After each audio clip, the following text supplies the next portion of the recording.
خۆشەویستان لە تەوەری دووەمی پرۆگرامەکەماندا باس لە بابەتێکی ئاینی گرنگەکەین ئەویش بریتێ لە مانگی شەعبان. مانگی شەعبان لە ئاینی پیرۆزی ئیسلامە گرنگی پێدراوە و لە ژیانی پێغەمبەر صلی الله علیه وسلم خودی خۆی و هاوڵەکانی تایبەتێکی گرنگیان داوە بە مانگە. هۆکار چێ بزانین بۆچی مانگی شەعبان پێغەمبەر صلی الله علیه وسلم زۆرترین کردەوەی تێدا کردو، زۆرترین بەڕۆژوبوونی تێدا ئەنجام داوە. شەوەکانی بێگومان شەونژ لەسەر پێغەمبەر صلی الله علیه وسلم هەر فەرز بووە کردوێتی. ئێمە لەسەر ئەم بابەتە قسە ئەکەین و دەوترێت ینی قسەیەکێرە ناو خەڵکیە کە لە دوای 15 شەعبانەوە وەک خۆ ئامادەکردنێکی جەستە نابێت یا بە ڕۆژوبین و بڵێ جائز نییە. بەس لەو لاشۆ فەرمودەمانەیە ئەفەرمێ پێغەمبەر صلی الله علیه وسلم ڕۆژووی شەعبان و ڕۆژووی مانگی ڕەمەزانی گرێداوە، ینی ئیشارەتە بۆ ئەوەی کە لە دوای 15 شەعبانیش هەر بە ڕۆژوو بۆ چکەمە ڕۆژانی دووشەمە و پێنجشەمانمانەیە ئەوانەی کە خۆیان پێوە گرتووە ئەم سونەتە جێبەجێکن. جا لەسەر گەورەی و فەزڵ و با بڵین بابەتە گرنگەکانی لە مانگی شەعبانە چی ڕوویدا و چۆن بووە، ئێمە میوانداری زۆر بەڕێز مامۆستا دلێر حەمە کاکەبرا مامۆستای ئاینیمان کردو کە بە سوپاسەوە لە ستودیۆ لەگەڵمانە. مامۆستا جان بەخێر بێت. دەستان خۆش بێ، خۆ سپاس بۆ ئێوەش کە ئەم بەرنامەیەتان حازر کردو. سپاس بۆ ڕێزیشتان. مامۆستاگەل لەوە دەست پێ بکەین مانگی شەعبان گرنگیکی زۆری پێدراوە و پێغەمبەر صلی الله علیه وسلم زۆرترین ڕۆژووی لە مانگەیە گرتووە، زۆرترین کاری کردەوە چاکی کردەوە. دەژووترێت چۆن ڕۆژانە هەفتانە کردەوەکانی مرۆڤ بەرزە بێتەوە بۆ لای خۆی پەروەردگار، دەوترێت ساڵانش لە مانگی شەعبانە کردەوەی ساڵەکە موجمەلەن بەرزە بێتەوە. من حەزەکەم لەسەر گەورەی و فەزڵی مانگی شەعبان قسەمان بۆ بکەی. ئەم مانگە بۆ ئەوەندە گرنگی پێدراوە؟ بەناوی خوای گەورە درود و سڵاوات لەسەر گیانی پاکی پێغەمبەری خوا صلی الله علیه وسلم. دەستخۆشی بۆ ئێوە بۆ ئەو برابەڕێزانش کە لە پشتی کامێرەون. طبعا مانگی شەعبان لە مانگە عەرەبیەکانە لە 8 مانگی عەرەبیە ئەکەوێتە بینی مانگی ڕەجەب و مانگی ڕەمەزانەوە. ئەم مانگە یەکێک بۆ لەو مانگانەی کە لە حەدیثا هاتووە خۆشەویستترین مانگ بۆ لای پێغەمبەری خوا صلی الله علیه وسلم. و ئەم مانگە فەزڵ و گەورەی زۆری هەیە و جەنابەت باست کرد. و ئەم مانگە لە لای هاوڵە بەڕێزەکانیش لای پێشینانیش هەر گرنگێکی زۆریان پێداوە. حتا ئەبوو بەکری بەڵخی ڕەزا و ڕەحمەتی خوای گەورەی لێبێ ئەفەرمی ئەم مانگە مانگی ئەفەرمی مانگی ڕەجەب مانگی وەشاندنی تۆوە کە مانگێک پێش مانگی شەعبانە. مانگی ڕەجەب کاتی وەشاندنی تۆوە کە ئینسان تۆ بوەشێنێ، و مانگی شەعبانیش کاتی ئاودانە، مانگی ڕەمەزانیش کاتی دوورینەوەی بەربوومەکەیە. جا ئەفەرمێ کەسێ ئەگەر کە لە مانگیش ڕەجەبە تۆوی نەوەشاند بێت لە مانگی شەعبانە ئاوی نەدا کە ئەم مانگەیە ناتوانێت لە مانگی ڕەمەزانە بەربوومەکەی بچینێتەوە. ئەمە گرنگیە، یعنی باسی گرنگی ئەو مانگەیە لە لای هاوڵە بەڕێزەکانیش کە زۆر بە گرنگیان داناوە. حتا زۆرێکی تر لەو هاوڵە بەڕێزانە کە گەشتونەتە مانگی شەعبان لەم مانگا وتوانە ئەم مانگە ئیتر مانگی قورئان خوێندنە. جا ئەو عیبادەتە قورئان خوێندنیش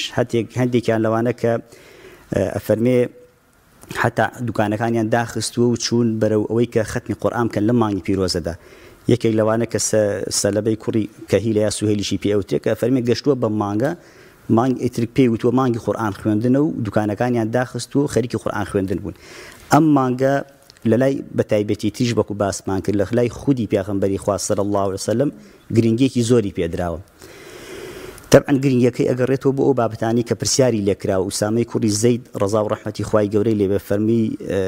ئەوکو چۆن عایشەش پرسیاری لێکرا فەرمێتی ئێمە تۆمان نەبینیوە بە هیچ کاتێ بەقەدر ئەم مانگە زیاتر تیا بە ڕۆژوو بیت. حتا ئوسامەش ئەم پرسیاری لێ ئەکا ئەویش ئەفەرمێت چونکە من ئەم مانگەم بۆیە خۆش ئەوێ و بۆیە زۆر تیا بە ڕۆژوو ئەبم چونکە چەند شتێکی فەرمووە. جا حەزەکەی لەسەر ئەوانە ئیشەڵا ئەو ڕوونکردنەوەی بنێ فەرمی چونکە ئەم مانگە مانگی غەفڵەتە، مانگێکە خەڵک تیا بێ ئاگایە. و ئەم مانگە کە مانگی شەعبانە مانگێکە کردەوەکان بۆ لای خوای گەورە تیا بەرز ئەبێتەوە. حەز ئەەکەم ئەو کاتی کە کردەوەی منیش بەرز ئەکرێتەوە بۆ لای خوای گەورە تیا بە ڕۆژوو بم. جا ئەوە کە وا ئەفەرمێت یعنی ئەمە چەند شتێکی تیا هەیە لەوەی کە مانگە خەڵک زۆر خۆی ئێستا ئامادەیەکە بۆ مانگی ڕەمەزانی پیرۆز لە کڕینی شت لە خۆ ئامادەکردنی ماڵ. حتا جاری وا هەیە هەندێک شتی زینە بۆ ناو ماڵدا ئەندرێت يعني أما خو الدلال لسوي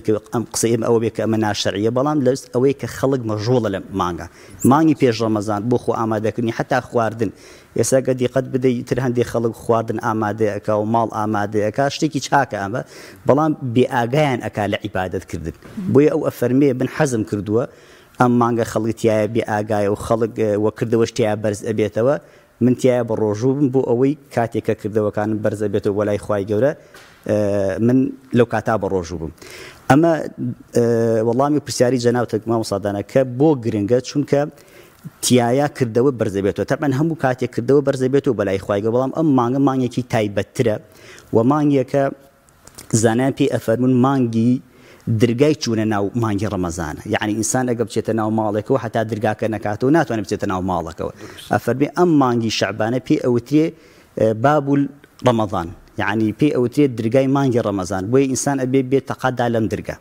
أبي لم درجة وشون درجة كأكاتوا بتشي شوازك أشيت الجورة وجاء أجر كسيك كليلي أو درجاي بي نبيت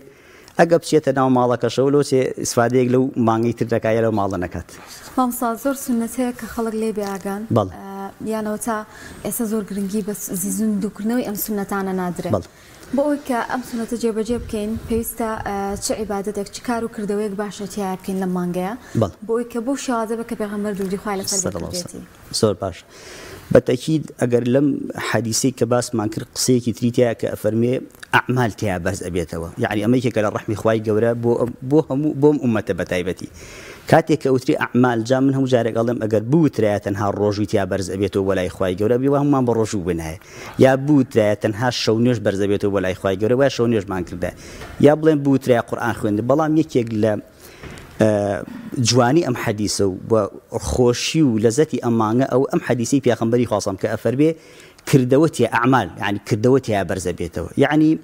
إنسان أتواني لما من ناتوان بروجو بم تواناي أو مدي أتوان ببخشم من ناتوان ببخشم أتوان بذكر بكم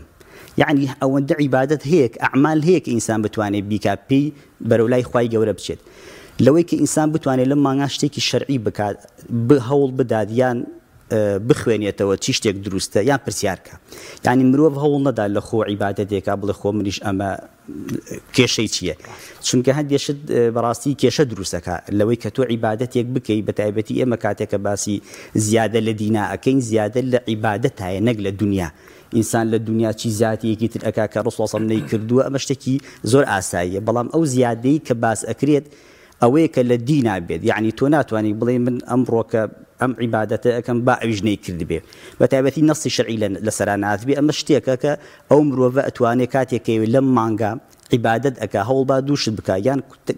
كتوبي كي أوانيك باور بيكرام بخوانيته يعني برسيار بكا وأما أنقت يايا كاتيك خلق بغفلته ما مصادانا لكاتي غفلت بونا عبادة كردن لما أنقا أجر باداشي زياترية كبوة چونك لكاتي غفلته عبادة كردن خيركي زياترية كبوة نمونا أقر يقدون نمونا بشوك بيهني نوبويك بينران وخلق بعام زياتر لنمونا زياترتية قال لويك يكيك لوانا أجر دي قد بدين شونيش أجر باداشي زورة شونيش حديث جاء فمي أفضل الصلاة بعد صلاة المفروضة صلاة الليل يعني جورترين نيجي لدوين نيجا فرض كان شيء نيجا شونيجا بوتي أجر باداشي زورة بو أن جورية لبري خلق خوتوه توبة خبري يعني عبادة كردن لكاتي غفلتا خيرك زياتريك يعني أما نجوا هاي خلقتها بغفلته نمونيك دوهم بهني نوا حديثك ماني أفرمي هركسيه سرداني بازار بكا طبعا يوزان بازار هم نزانين خلقتها مشغولة كتو أروي تنها بيري من كأرم تنها بيري ملسر أوي تشي بكرم لا يشد بكرم اشتكى أصلا عادية حديثك في معنى فرمي هر مروفك بروات بازار يكجار يعني دجار أم ذكر بك لا إله إلا الله وحده لا شريك له له الملك وله الحمد يحيي ويميت وهو حي لا يموت بيد الخير وهو على كل شيء قدير حديثك فمي هزار شاكيف ونسره هزار خرابي لي أسرته هزار درجة خواي ولا برزي أكاته بو أما دباداش تكي زور ما مصادنا خشي بارز لبرشي لبروي تو كاتي أو عبادتك أو ذكرك خلق غفلت لنا غفلة أم دون منما بو هنا وكأم ما هركسيك بتواني تيايا بروجو بيت تيايا قرآن بخويني تيايا ذكر بكا تيايا ببخشي چونکە باوەڕ سادانە بەڕاستی زانایانی پێشوو هەوڵیان داوە لەم مانگا زەکاتیان دەرکردووە نەک ڕەمەزان چونکە فەقیر ئەم مانگە پێویستی پێیەتی کە بتوانێت شتێ بکڕێ بۆ مانگی ڕەمەزان چونکە عیبادەتکردنیش بەڕاستی لەسەر تێری لەسەر بێخەفەتی لەسەر بێ موشکیلەی خۆشترێکە لەوەی کە ئینسان عیبادەتکە ناڕەحەتیەکی هەبێ بۆیە گرنگی ئەم مانگە لەوەی کە ئینسان بتوانێت لە کاتی غەفڵەتە عیبادەت زۆر بکات. هۆنیاخان باسی لەوە کرد کە ئەو عیبادەتە سونەت و با بڵین شەرعیانی کە شەرە پاڵپشتی کرد و پێ سەڵام ئەنجامی داون چێ بکرێت جواب بدە با من بە دیوەکەی ترا پرسم ینی خۆ دەزانی کردەوە کاتێک لای خۆی گەورە قوڵە دوو مەرجی تیا بێت یەک تەنها لەبەر خوا بێ دوو بە پێی شەرعی خوا بێ وانە ئێمە چی نەکەین یان لە نێو کۆمەڵگەی کوردیە چی هەیە وەکو عیبادەت بەحساب ئەکرێ بەڵام یا خلافی لەسرە یا لە ئەسڵە ئەمە عیبادەت نیە بووی لی دوورکەینەوە ئەوترێت لە ژێر هەر بیدعەیەکە سونەتێک شاراوەتەوە بووی ئێمەشتە ئەسڵەکە بکەینەوە ئەوی کە پێغەمبەری ئەزیزمان صلی الله علیه وسلم و هاوڵان کردوانە ئێمە ئەو بکەین ئەوی ئێوە وەکو مامۆستایکەینی هەست بە چیەکەن لە کۆمەڵگایە لە مانگەیە گرنگی پێدراوە و ئەکرێ بەڵام لە ڕووی شەرعیەوە یا تەواو شەرعی نییە یان خلافی لەسرە ماوسادانە زۆر شتێکە لە مانگی شەعبانە تەبعەن فەزایلی زۆرە ئەم مانگە یەکێک لەو فەزایلانەی تری کە هەیەی گەورەیەکەی مەسەلەی 15 شەعبانە ینی شەوی 15 شەعبان ناو کردەواری خۆمانە پێوتری شەوی بەرات تەبعەن ئەم بەراتی کە خەڵک بەم شێوازە باسی ئەکا تەبعەن هیچ شتێکیشان نەکردووە خەڵک پێشتر یان مامۆستایانی پێشتر یان کرابێت ئیلا لە شێر ڕۆشنایی حەدیثێکا بووە تەبعەن ئیتر ئەو حەدیثە خەڵکانێک دەوەچێت نەزانێ ئایا دەرەجەی صحیحەکەی چۆنە یان ضعیفەکەی چۆنە بەڵام زانایانی پێشتر زانیویانە هەندێک جاری وا هەیە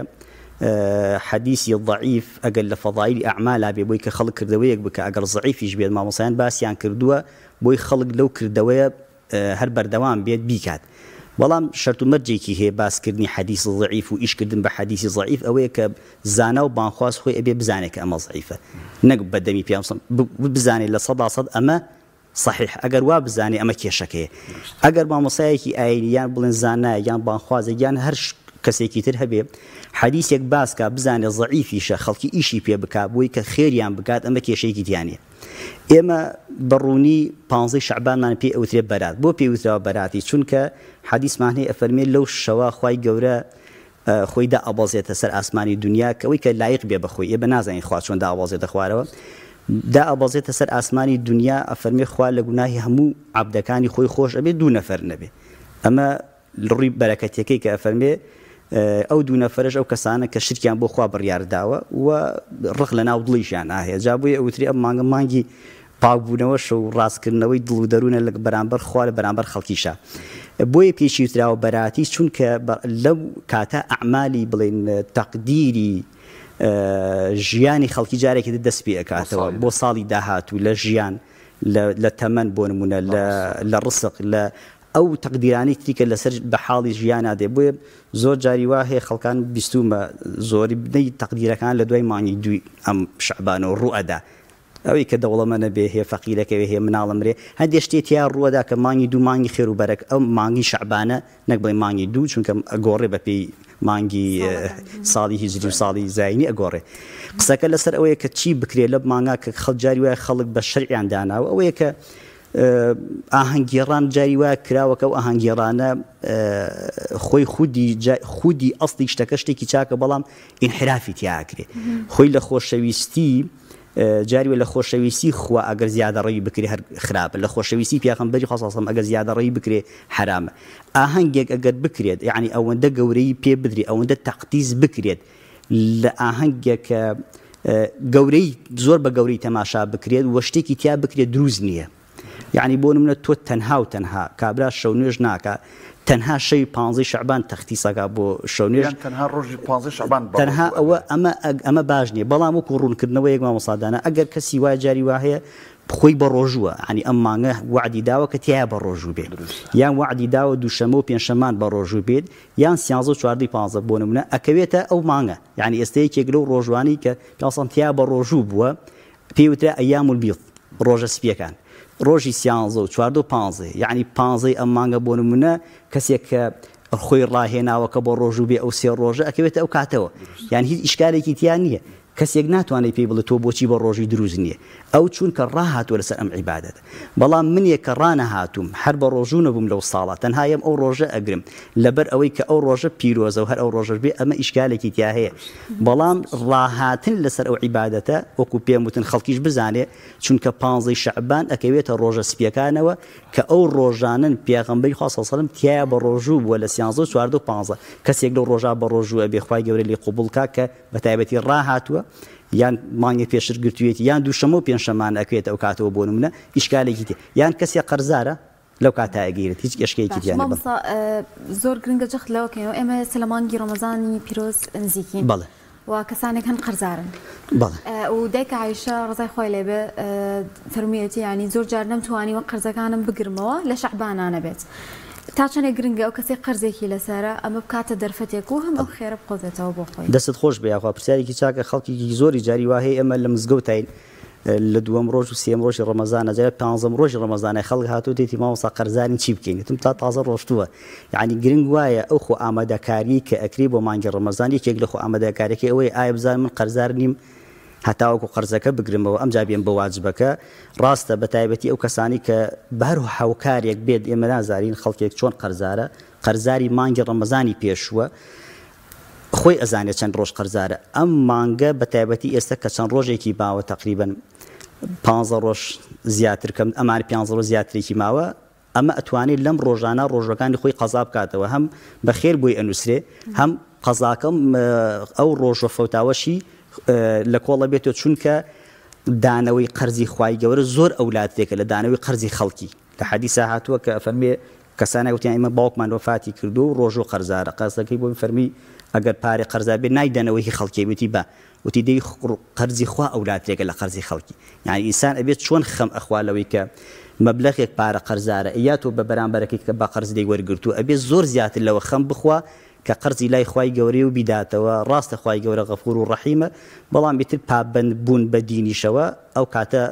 خوا زیاتر غەفور و ڕەحیمیشە دەکات یەک دقیقە کاتمان ماوە گەلم دقەیە وەڵامی پرسیارم بێت و سوپاس دەکەم دەوترێت وا باوە دەوترێت لە دوای 15 شەعبان باش نییە جایز نییە بە ڕۆژوو بیت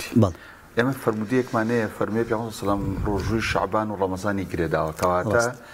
لە دوای 15 شەعبانیش بە ڕۆژوو بۆ فەرمودەشمان هەیە کەوترێت لە دوای گەیشتن بە شەعبان 15 شەعبان ناوە شەعبان ڕۆژوو مەگرن ئەمە بۆچیە بە ڕۆژوو بێ بۆچیە بە ڕۆژوو نەبێ بە کوردی خۆی کاتێکەوە وتراوە لەبەر ئەوە بووە کەسانێک بتوانن چۆنڵی هێز و توانایەکیان تیا هەبێ ئامادەکاری بکەن زیاتر بۆ ئەو مانگە چونکە عادەت وایە هەر لە مانگی ڕەمەزانیشە مرۆڤ تا 15 ڕەمەزان هێز و توانایەکی چاکی تیا هەیە لە ڕووی جەستەییەوە لە دوای 15 ڕەمەزانە بێهێزێکی بەسەرا دێ ئەمە لەبەرەوە وا وتراوە بەڵام خۆی ئەسڵ وایە ئەمەی کە سەحیح و دروستە ئەوەیە کە مرۆڤ ڕۆژێک دوو ڕۆژ پێش مانگی ڕەمەزان بە ڕۆژوو نەبێ بۆ لەبەر ئەوەی ئەکەوێتە یەومولشکەوە ڕۆژوو بوون یەکێک لەو ڕۆژوانێک کە حرامە مرۆڤتیایە بە ڕۆژوو بێ یەومشکە ڕۆژی گوماناویە نازانی ئایا وایە ئەو ڕۆژەیە مرۆڤ ئەگە بتوانێت هەر موسڵمانێک بێت زۆر ئاسایی ئەمانگەتیا بە ڕۆژوو بێ بەڵام بە تایبەت ئێمە ڕاستی ئەو هێز و توانایی کە پێغەمبەر خەسەم هەیبووە ئێمە نیمانە چونکە حەدیثەیە کە ئەفەرمێ توانای ئەو زیاتر بۆ لە توانای مرۆڤەکەتی خوای گەورە پێی بەخشیوە ئەو حەدیثەیە کە ئەفەرمێ هەموو مانگەکەتیا بە ڕۆژ بووە مانگی شەعبانی گرێداوە لەگەڵ مانگی ڕەمەزانە ڕاستە بەڵام ئەو توانای کە ئێمە ئەو هەی بۆ ئێمە نەمان بۆ باش وایە ڕۆژێک پێش ئەوە هەرچەنە بە ڕۆژوو بی ڕۆژێک پێش مانگی ڕەمەزان بە ڕۆژوو نەبی چونکە پێی ئەوتێ یەومشک تیا ئینسان بە ڕۆژوو نەبێت ئاسایە کەسێک کە خۆی گرتۆ دووشەمە و پێنجشەمان لە هەموو مانگەکانترا بە ڕۆژووە لە دوای 15 شەعبانی دووشەمە و پێنجشەمەکان بە ڕۆژوو بێت بە تەکیدەوە شتێکی زۆر ئاساییە و ئینسان تیا بە ڕۆژوو دوعای خێریشان بۆ بکەن دوعای خێریشمان بۆ بکەن خوا پاداشتیان بێت مامۆستا دلێر حەمەکە کەبرە مامۆستای سوپاس بووی کەەوە پرسیارەکانت داینەوە خوا پاداشتی وەش با دەستی وەش خۆش بیا خوا سەرکەوتوو بێت بێ